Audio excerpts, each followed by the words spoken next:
Hello everyone and welcome to the next in our series of daily origami for YouTube. We're going to continue making fun items for the holidays, and today we're going to start a new mini series on wreaths and holly. And for this origami today, what I thought we'd do just real quick is touch on what is sometimes called a golden venture origami or 3D origami. And this origami is made up of making lots and lots and lots of pieces that are all the same folded piece. And the folding for this is really easy. It's just the time that it takes to make over hundreds and hundreds of pieces if you're going to make a three-dimensional object. For these wreaths and Christmas decorations, we're actually not going to be needing to make that many. They will still be a two-dimensional project, but it still is pretty time consuming, so you want to be ready for that. So what I'm going to do is I'm going to just show you guys how to fold the basic piece for the 3D origami, and then we'll look at how to arrange for some of these as well. You probably are going to want to use fairly small pieces. If you use something big like this, you're going to have a huge project. For my project today, what I've done is I've actually gone through and cut this piece of paper into 9 squares, and then each one of those squares I've cut in half. So I wound up getting a total of 18 pieces per regular origami paper. And that, works pretty good. Some people, instead of cutting that square into half, they cut it into thirds or into fourths. It depends on your preference. You can kind of play around with it and see. It also depends on, if you're running low on a particular color of paper that you really like, and you want to maximize how much you can use it for. That'll change your approach as well. So what I want to do is I'm just going to cut this in half to kind of show you guys in a bigger version how this folding works. Like I said, it's really super easy here.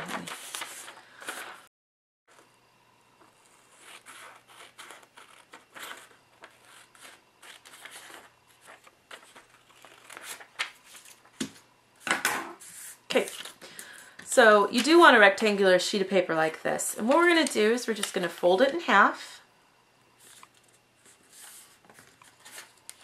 Get a good crease. Fold it in half again. Get a good crease. And then open it up so we can see that nice crease in the middle. What we're going to do is we're going to fold down, making that crease be the point here. Do both sides. And the really nice thing about this 3D origami is that your folds don't have to be perfect. The pieces are very forgiving, so if you're off by a little bit, no one's going to notice. It works really good. So you're going to want to flip it over, and then what we're going to do is we're going to take these bottom right, like for example the bottom right corner, I'm going to fold it up. And the goal here is to try to get a fold that's just shy of here. Now, you don't need to worry about these tips meeting down here at the bottom. We want to make it easier when we fold it in half. So this part is just more about tucking away this paper. It doesn't have to look pretty.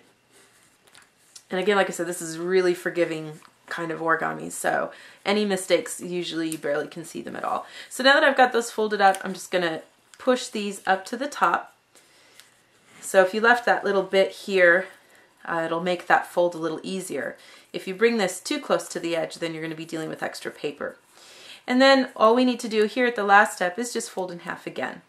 And what you should wind up then is with these nice little triangle pieces. And there should be 2 feet here and 1 solid base. And this part here, where if you're looking at it with the feet on the left side, then on this side you should see 2 pockets. And these pockets are where you then of course take another piece of paper and put it inside. I'll show you again here by folding this real quick.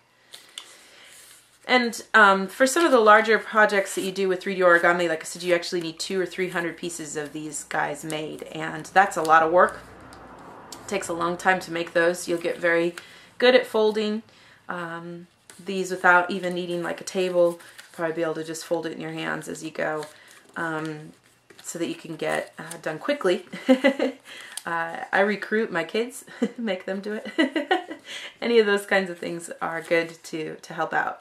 Because like I said, the pieces work still really good together, even if they're not perfect. So just really quickly, for example, here, if I'm holding again with those 2 feet pointing to the left, and I take my other piece with my 2 feet pointing to the left, You can see, like I said, we've got these nice little pockets here. We just slide in, and that's how these pieces put together. And then you can adjust, you know, how close they are to each other.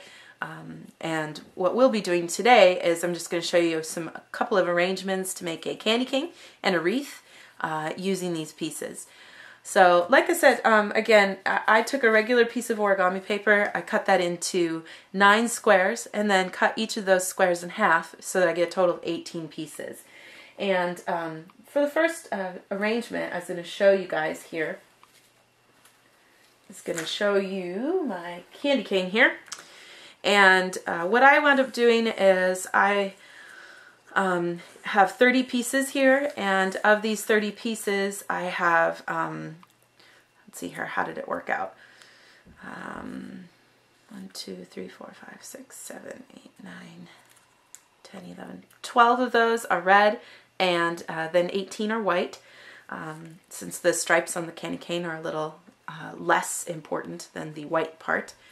And then you just, I've been putting these together, 2 red, 3 white, and then 2 red, 3 white, and just kind of moving along the line to put this together. We just want to start off by making it into a line, and then what we'll do is just bend all these when we're finished to make the candy cane.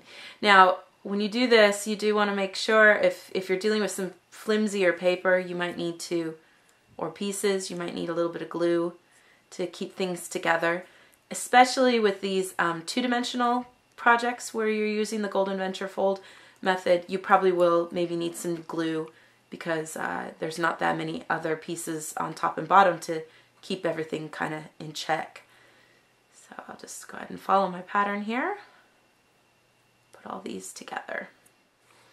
Once you get that all put together, it should look something like this. I went ahead and took one of the last of the white from the end here and put it to the front. And then all we're going to do is just slowly kind of shape this. And if you want, you can fold this tip under if you want to, you know, avoid that kind of sharp point there. To get ourselves a candy cane. Now, I can also show you then here real quick the other general kind of design for a wreath. And you can imagine with the wreath here, depending on how many pieces and how big your pieces are, this is where you could actually use, you know, these bigger pieces like I showed you here and make, you know, fairly decent sized wreath. I'm making a smaller one that would maybe make a nice Christmas decoration. And I have a total of 21 pieces here, 3 reds, and then 9 if I could do math, right? 9 dark green and 9 light green, so that it looks like I've got like a holly on my wreath. And then again, this is just you know, basic process of putting these together into a line, and then we'll be bending it out when we finish everything up.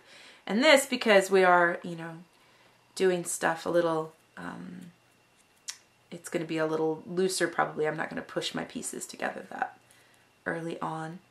What I'm going to do is just alternate dark green, light green, dark green, light green, and then after 3 pairs of those, I'll put in a red to kind of break things up. So I'll get these together. When I get it all together, I should have something that looks like this. And like I said, it helps a lot to use some glue as you're working to kind of keep your pieces together and kind of keep the form. You might find as you piece it together, especially making a wreath, that you need more or less pieces to even everything out. And that is our finished project for today, making different fun Christmas decorations using the 3D origami pieces. Thank you so much for watching, and we'll see you next time.